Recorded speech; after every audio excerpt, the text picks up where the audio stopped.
Bom dia a todos. Para começar sobre o sistema pulmonar, tem que explicar a anatomia de tudo, né? Então, basicamente, temos as vias aéreas superiores. Isso tudo aqui é a via aérea superior. Então, desde aqui até aqui. Mas eu não gosto desse nome, porque via aérea superior pode significar também daqui até mais ou menos a traqueia, por ali. Então, eu vou chamar isso daqui de zona condutora. Então, a zona condutora vai da cavidade nasal até os bronquíolos terminais, não os bronquíolos respiratórios. Bronquíolos respiratórios já é zona respiratória. Aqui tem a explicação da cavidade nasal. Aqui temos os cornetos nasais. Lembrando que os cornetos nasais partem da lateral do nariz e vão para o medial.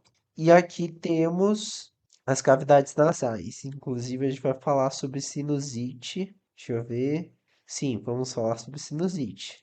E os seios nasais, funções é proporcionar leveza ao crânio, facilitando a postura ereta, propiciar ressonância à voz, proteger o encéfalo de possíveis traumas frontais, revestidos por epitélio ciliado e células glandulares. Cílios propelem o muco em direção à cavidade nasal e limpam os principais vias nasais. E aí temos a sinusite, que é a inflamação dos seios nasais e basicamente ocorre por alergia.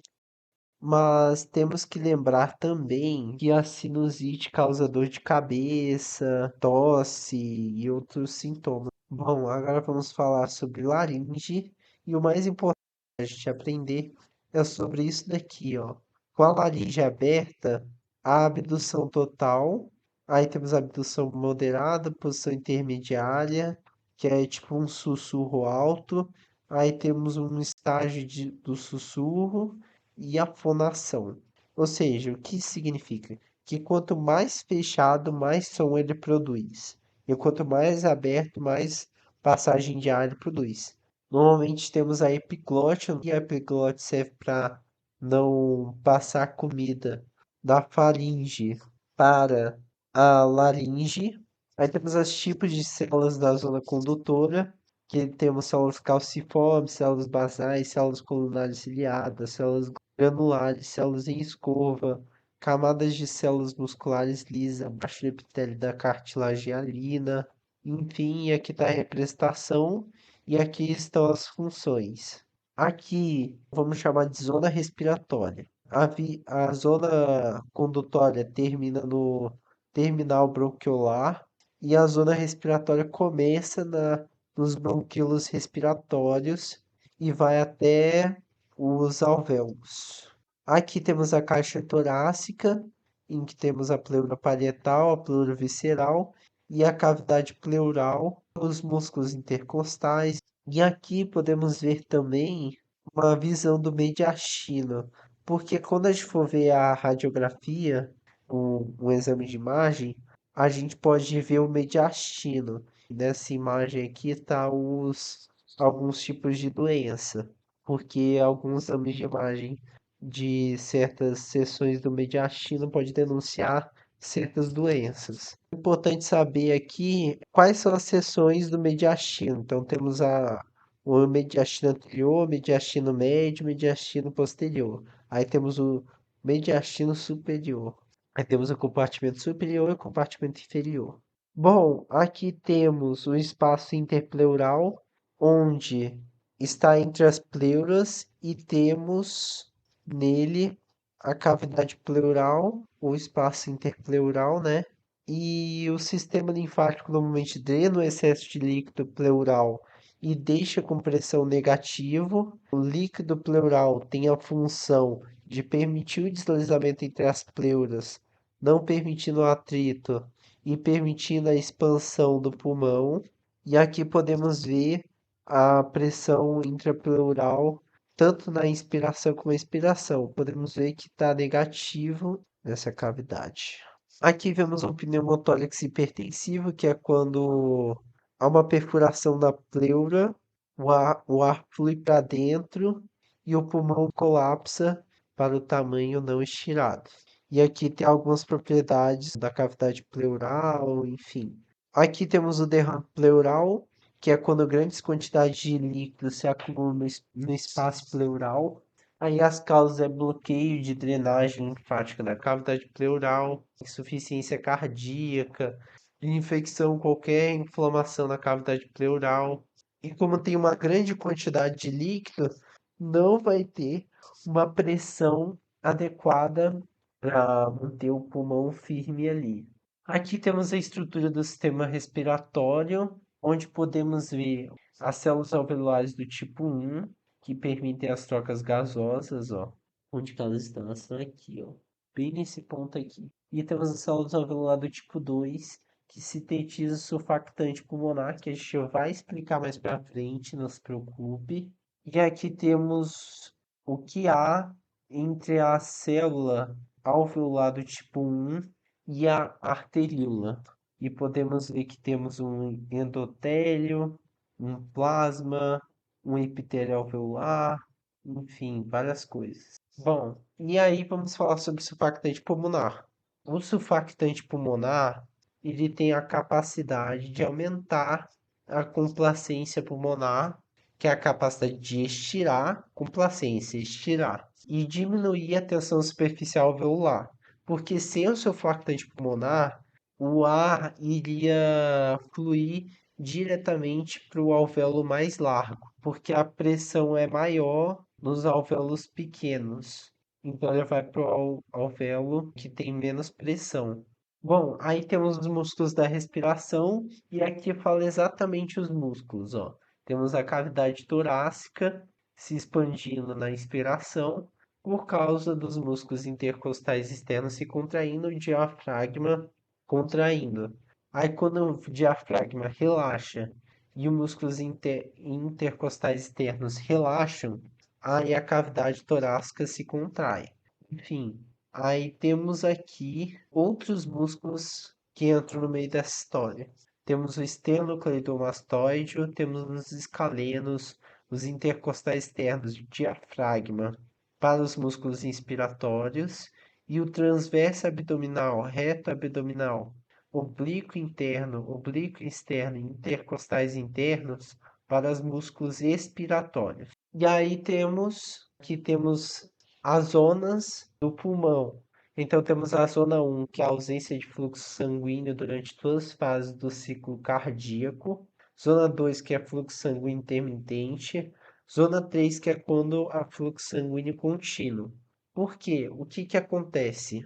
Normalmente o fluxo sanguíneo só vai ocorrer um fluxo sanguíneo realmente no pulmão se a pressão de um for maior ou não tão maior que o outro, porque senão ele comprime os vasos, comprimindo os vasos, ele vai dar um problema que é a falta de troca gasosa entre o sangue e os pulmões. Aí a zona 1 é quando tem hemorragia, ou seja, a ausência de fluxo sanguíneo. Por quê? Porque quando ocorre uma hemorragia, a pressão é tão pequena que a pressão no pulmão acaba comprimindo a artéria. Já quando a zona 2, o fluxo sanguíneo é intermitente, ou seja, uma hora dá e outra hora não dá. Que é quando a pressão arterial sistólica é superior à pressão alveolar, há fluxo sanguíneo, porém, quando a pressão arterial sistólica é inferior à pressão alveolar, não há fluxo sanguíneo. E por último, a zona 3, onde o fluxo sanguíneo é contínuo, em que a pressão capilar sanguínea alveolar permanece mais alta que a pressão do ar alveolar durante o ciclo cardíaco. E normalmente há a zona 2 no ápice e a zona 3 nas áreas inferiores. E aqui podemos ver a capacidade respiratória. Normalmente a gente só usa isso daqui quando está em repouso, que é o quê? Que é esse volume corrente, que é, entre a inspiração normal e a expiração normal.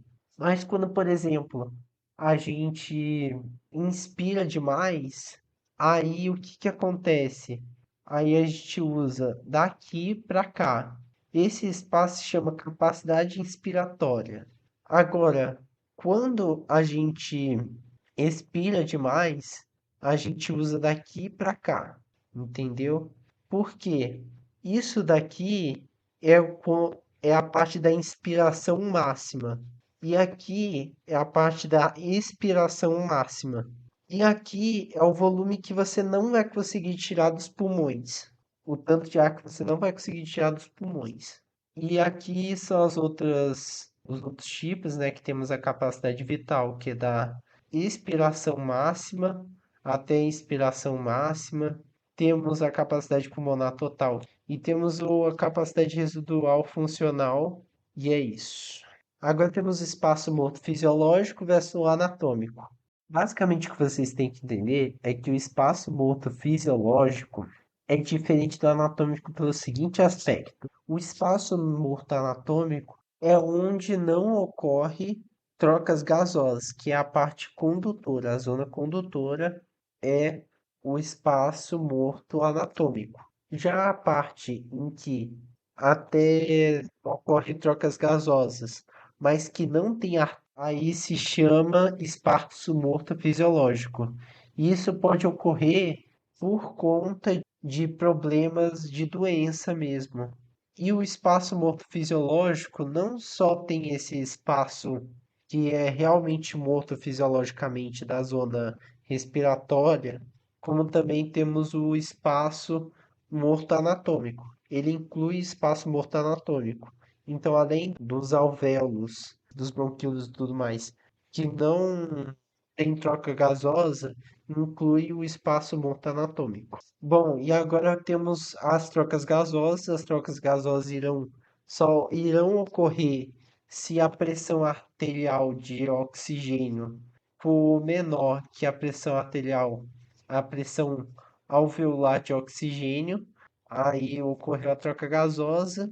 Ele pega essa pressão arterial de oxigênio e ocorre outra troca gasosa com a célula. Por quê? Porque a pressão intracelular de oxigênio é menor ou igual a 40 milímetros de mercúrio. E aí vai fazendo esse ciclo, igual está aqui. É como ocorre a difusão de oxigênio.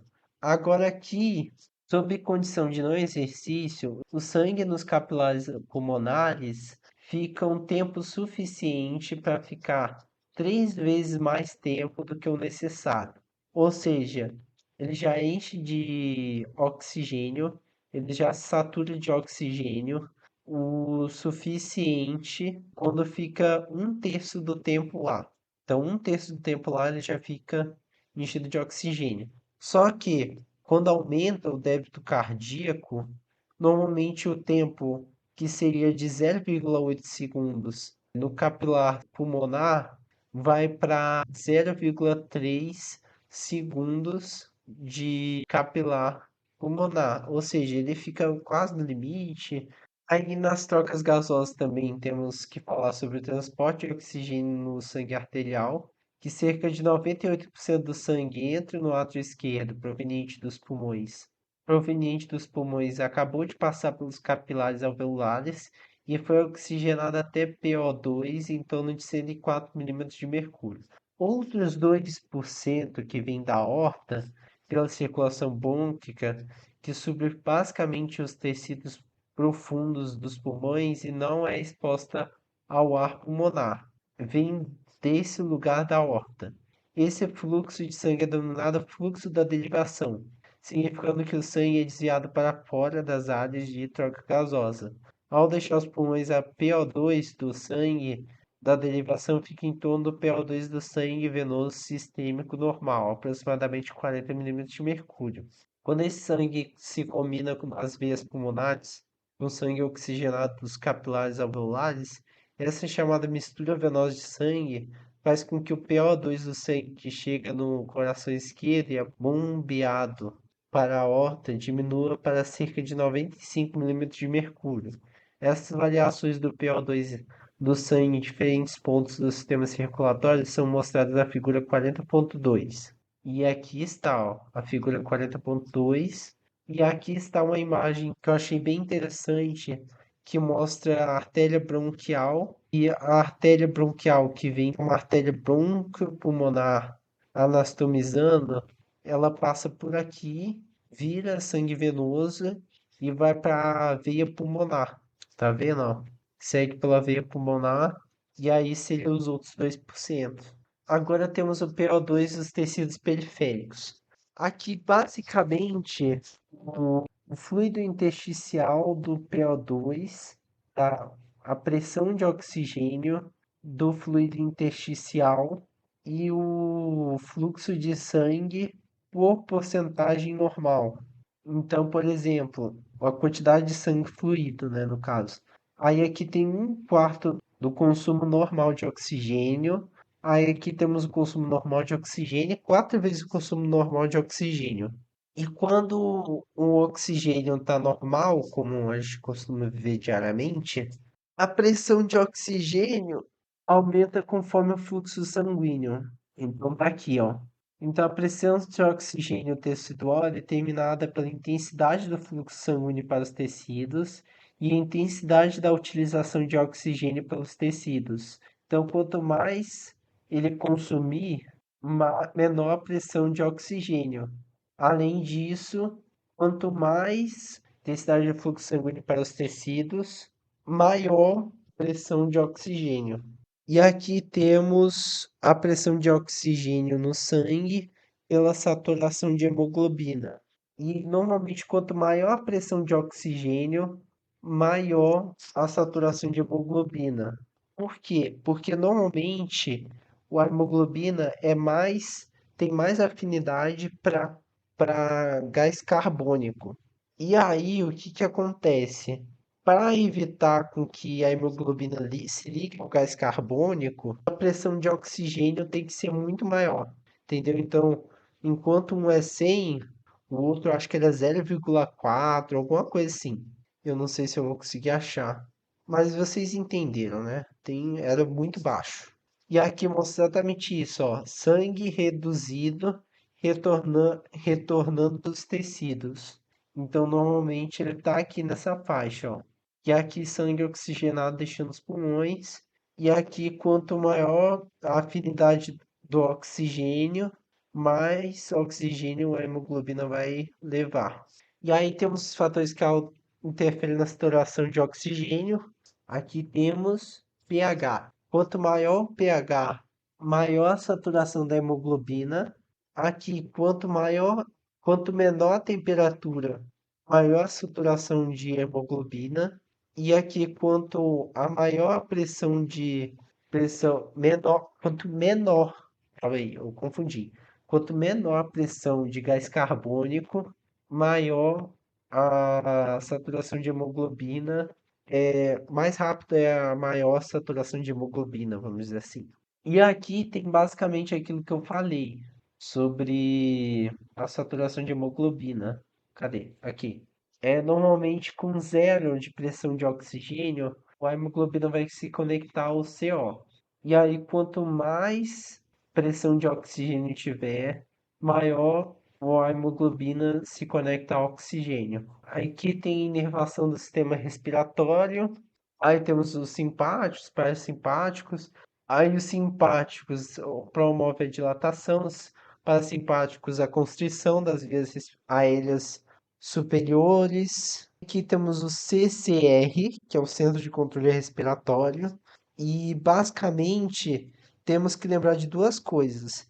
Lembrar do pneumotáxico e lembrar da frequência respiratória. Por quê?